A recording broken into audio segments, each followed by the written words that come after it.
A homeless man asked for leftovers in a café, but what the woman did left the entire room in shock. And when a stranger walked in, her darkest secret was exposed.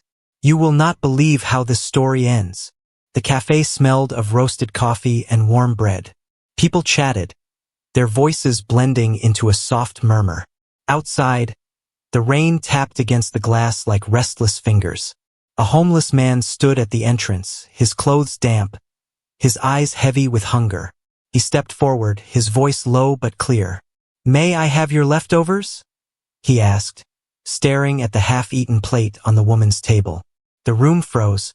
Forks hovered in midair. Eyes turned. The woman slowly lifted her gaze from her meal. Her fingers tightened around the fork, the metal scraping against porcelain. A shadow flickered across her face. She rose from her chair, her movements deliberate, controlled. Her hand reached for the plate, but instead of offering it, she did something that made everyone lean back in shock. She tipped the dish, letting the food slide to the floor, right at his feet. The man flinched, his breath caught in his throat. The café fell silent, the air thick with disbelief. Her voice was calm, too calm. "If you are hungry," she said, "then you will eat it the way you deserve." The man's trembling hands hovered above the food scattered on the tiles. His chest rose and fell, his dignity fighting against his hunger. Every eye in the room burned into him, waiting for his choice. The smell of sauce mixed with the bitter scent of wet pavement, filling his nose. His stomach growled, louder than the whispers around him. And then, he bent down slowly, his knees trembling against the cold floor. The sound of his bones cracking under the weight of his body made the silence even heavier. The food was smeared across the tiles, touched by dirt from countless shoes. He lowered his hand, hovering just above a piece of bread. His reflection stared back at him from the polished surface of the café floor. The woman's eyes never left him, sharp and unblinking. Someone gasped from the back table, the noise slicing through the tension. The homeless man's fingers finally touched the bread. It was soft on one side, wet and filthy on the other. He lifted it slowly, his lips trembling as if every movement was a battle between survival and pride. A child at the next table whispered to his mother, "Why is she doing this?" The mother pulled him close, her eyes fixed in horror. The man opened his mouth, the bread almost touching his lips. And then, a voice cut through the stillness. Deep, firm, commanding. "Put it down." Every head turned toward the sound. At the entrance stood a man in a dark coat, water dripping from his shoulders. His eyes burned with fury, and his fists clenched at his sides. He stepped forward, his shoes echoing against the floor. The homeless man froze, bread still in his hand. The woman stiffened, her confidence faltering for the first time. The stranger's gaze locked on her, his words sharp as a blade. "Do you enjoy making people crawl for scraps?" The café air grew heavy, waiting for her answer. Her lips parted, but no words came out. The fork in her hand trembled, clinking against the edge of her plate. The stranger moved closer, his presence filling the room like a storm. Rain dripped from his coat, leaving dark stains across the polished floor. He looked down at the homeless man, his voice softening. "Stand up. You do not need to eat from the ground." The man's eyes welled with tears, his body shaking as he tried to rise. The stranger bent down and helped him to his feet with steady hands. The café, once a warm refuge, now felt like a stage where every soul was forced to watch. The woman's face burned red, a mixture of anger and shame. Still, she lifted her chin, defiant. "He asked for leftovers," she said coldly. "I gave them to him." A murmur spread through the café, disbelieving, unsettled. The stranger's jaw tightened, his eyes never leaving hers. "That was not kindness," he said. "That was cruelty dressed as generosity." The room grew so quiet that even the ticking clock on the wall seemed loud. The homeless man clutched his stomach, his hunger still gnawing, his dignity hanging by a thread. The stranger placed a hand on his shoulder and guided him toward an empty table. Then he turned to the waitress. "Bring the best meal you have, and bring it now." The waitress nodded quickly, her hands trembling as she hurried away. The woman sat down slowly, her fork slipping from her grip and falling to the floor with a metallic clang.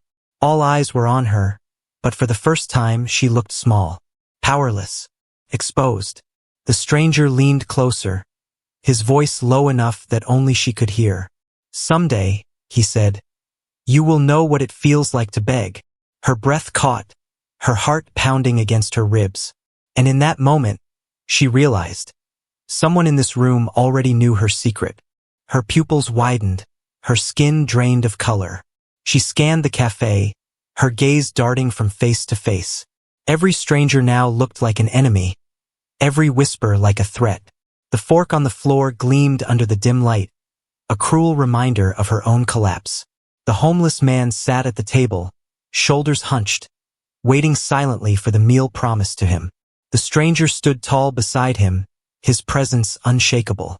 Then, from the far corner, a chair scraped against the floor.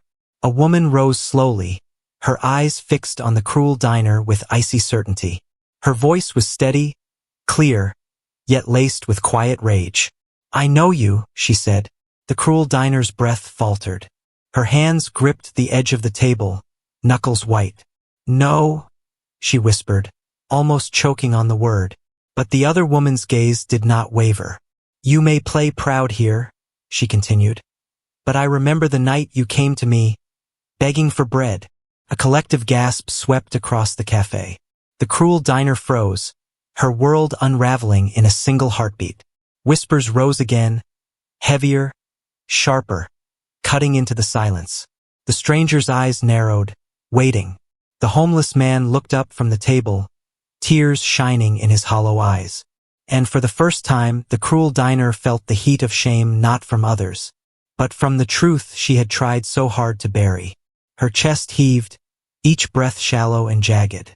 The cafe walls seemed to close in, the warm lights now burning against her skin like fire. She shook her head, her voice cracking. "You are lying." But the woman in the corner stepped forward, her steps slow, deliberate, unshaken. "I remember your face," she said. "You came with nothing. No money, no food. You begged me to help you feed your child." The cruel diner's throat tightened. Her lips quivered, yet she forced a cold smile that fooled no one. "That was years ago," she muttered, barely audible. The whispers around her swelled into an uproar, a wave of judgment crashing through the cafe. The homeless man stared at her, his hunger forgotten, replaced by something else, recognition. He tilted his head, squinting, his voice breaking the storm of murmurs.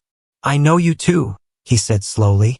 The cruel diner's heart lurched, her pulse hammering in her ears. Every eye turned back to him. The man's hand trembled as he pointed at her. "You were in the shelter once. You sat beside me. You cried all night." The cafe erupted in shock.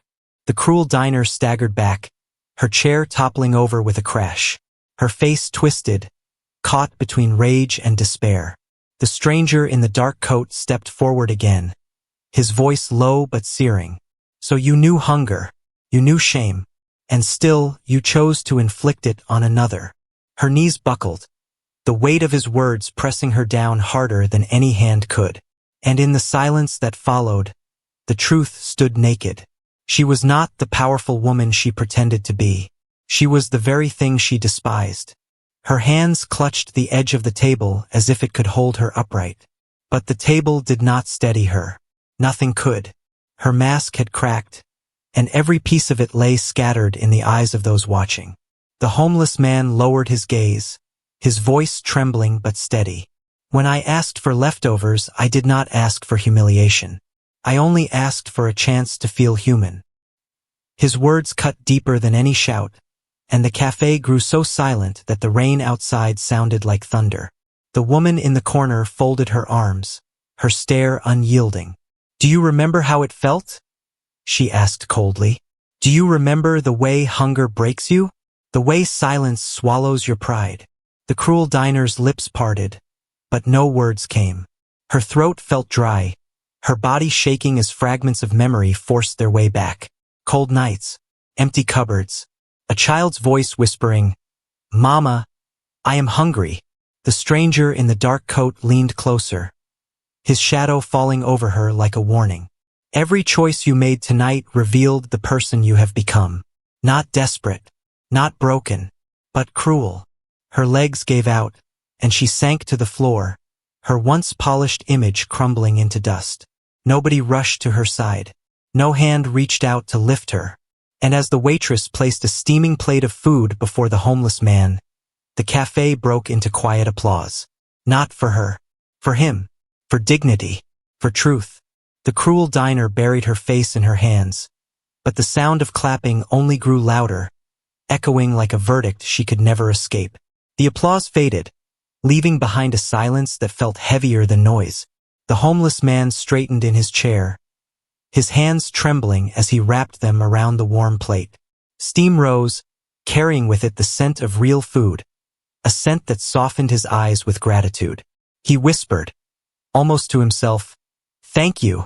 The stranger in the dark coat placed a firm hand on his shoulder, a silent promise that he was not alone anymore. Around them, the cafe slowly returned to life, but with a new stillness, a shared understanding that everyone had witnessed something unforgettable. The cruel diner remained on the floor, her face hidden, her pride shattered. No one looked at her with envy now. No one feared her. They looked at her only with pity, because the truth of her cruelty had stripped her of everything else. The homeless man lifted the fork, took his first bite, and for the first time in a long time he smiled.